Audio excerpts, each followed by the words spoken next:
them fall out, and no matter how hard I tried to keep them in there, finally my kids said, give it up. Give it up.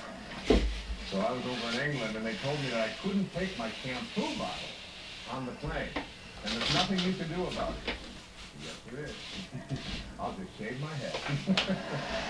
I no longer need shampoo. Okay, so we want to move from stiffness to flexibility. The next thought that I'd like to see a change that the Tao taught me was living by interfering, to shift that to living by not interfering. You know that every one of your children have the anchor of the universe located within them? And that Khalil Gibran, this is a paraphrase, he said, your children are not your children. They are the products of life's longing for itself. They come through you, but not for you. They're not there for you. So what are you doing interfering in their lives? Now, I'm not talking about letting them play out in the traffic, or play at the edge of a swimming pool if they don't know how to swim. I'm not talking about that. I'm talking about, I called this when I was working on this and living this and practicing this for that full year of 2006, the bite your tongue, zip your lips, verses of the Tao. Verse 29 of the Tao. Do you think you can take over the universe and improve it? I do not believe it can be done. Everything under heaven is a sacred vessel and cannot be controlled. Trying to control leads to ruin. Trying to grasp, you lose. Allow your life to unfold naturally. Allow other people's lives to unfold naturally as well. We have parents, I see them a lot. They're called helicopter parents. Because they're always hovering. They're hovering over the kids, and they're telling them what to do and what not to do. And my son came over from England, my son Shane, and he was going to get ready to go to college in America. And my wife said to me, so you're going to take him and show him about registration, right? I said, oh yeah, I'll be doing that. He said, well, make sure that you help him because he doesn't have any idea how to register at the school. This great big school with thousands of people. And I do, right? I would know how to register kids in school.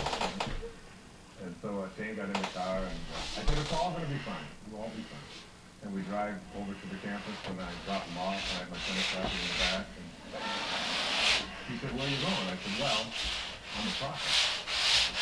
I said, I get paid by the thought. And I have a tennis match, and then I have to walk on the beach for the pay. He said, but what about the registration? I said, well, the registration, I said, you'll do a lot like I did when I learned to register. He said, well, what do you mean? I said, you'll just go up to people and say, where is registration? And that's it. It's over there where all of those people are all lined up.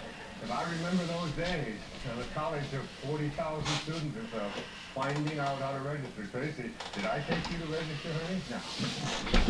So he said, you mean you just got? I said, yeah, you just go. He calls me Bompa. From Grandpa. Bompa, Bompa, Miley pushed me underwater. Tiger? I'm a Taoist master. But Bompa, she pushed me. She put me underwater. You just have to work this one out, Tiger. I'm a Taoist master. This went on all for the first hour or so. But I noticed as I was less interfering, that they were working it out. They tried again after a few times. They'd come over and they wanted this and they wanted to push and wanted that. But each time when I let them know that I was watching and making sure they were safe, but I wasn't going to interfere. I wasn't going to resolve it. I wasn't going to settle their disputes for them. I wasn't going to be a helicopter parent, even for an afternoon. And the way that it resolved itself was they have the anchor of the universe within them. They have a nature. They know what to do. One of my favorite things always to say to my children in this conflict is, you know what the right thing to do is. What do you think? You know. You have it in your heart. You are a divine being. They all know that. I've said those words to them over and over again. You figure it out. You work it out. Not I'm going to interfere. I'm going to tell them what to do. You can practice this so many places, so many ways in your life, particularly as parents, even in business. It's very important in businesses to allow the people to say at the end of the day, right out of the Tao, oh, we did that ourselves. We did it ourselves. In the Tao it says, there's a time for everything, and everything in its time. There's a time for everything. Listen to this. There's a time for being ahead, and a time for being at peace. There's a time for being in motion, and a time for being at rest. There's a time for being vigorous, and a time for being exhausted. And in the Bible, to everything there is a season, a time for every purpose under the sun. I practice, this was so helpful to me, particularly as I do my yoga practice. In my yoga practice, there are some very exhausting postures. I do the Bikram hot yoga, right? So 105 or between 105 and 110 for 90 minutes. And there's one that I used to hate.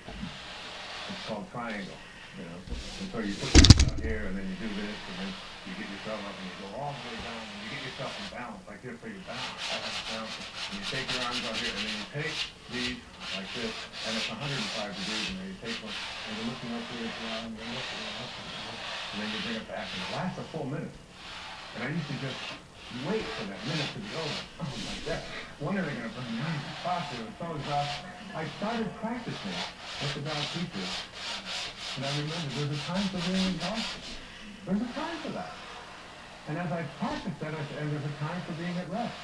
And it's coming. Hopefully soon.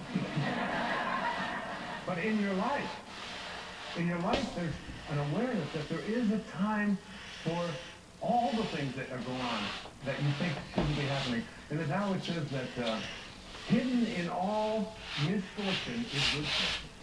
Hidden in the misfortune that you have is good fortune, because no storm can last forever.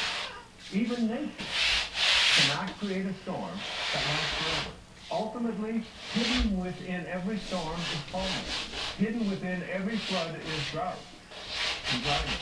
Hidden within all the storms of your life is the peace that you desire. And it leans on you if you stop telling yourself and just let yourself go with it. Be at harmony with it rather than trying. You can see why this is called the wisest book ever written, and we're just touching on it here. Just touching on it. Lao Tzu was green before Al Gore. He was. This is verse 39 of the Tao Te Ching. When man interferes with the Tao, just being you say, these are not labels of change. These are just signals. And I can take this signal. I can do this for 1 minute. I can do this. Everything gets done. I watch the great tennis players on the planet. Roger Federer, Pete Sampras. These people are really masters at this game that I played for so many years. Not even close to that kinds of levels. And they'll be in a tournament, they'll have a seeding, and they'll say, here's the first round, here's the second round, here's the third round. There's no such thing as playing the fourth round before you played the first round. And then when you get to the first round, you don't go out there and say, well, I've got to beat this person in 3 sets. You say, I'm going to think one serve at a time. I'm going to think 1 point at a time. And every great athlete, I don't care who they are, they will always say, I can't think out there in big ways. I can only think small. Thinking small is what gets great things done. Verse 63. Achieve greatness in little things. Take on difficulties while they are still easy. Do great things while they are still small. The sage...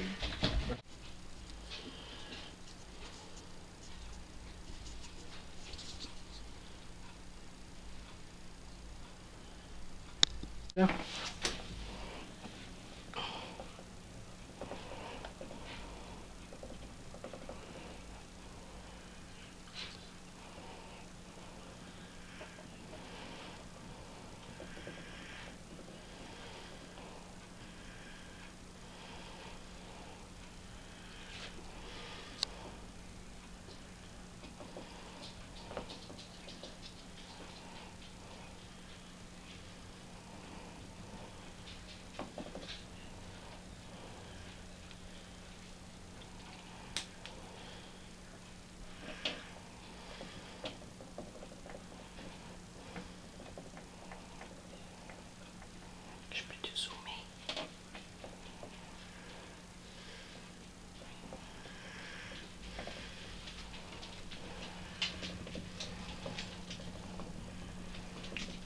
Rocky is now putting details with his Q-tip,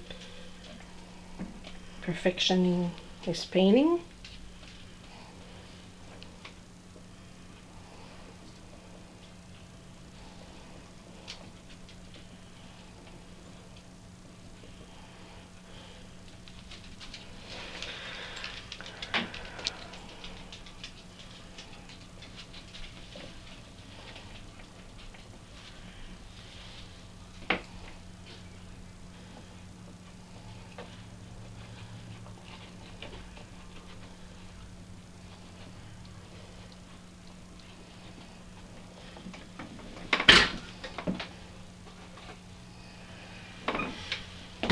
Là, je peux l'arrêter. Hein?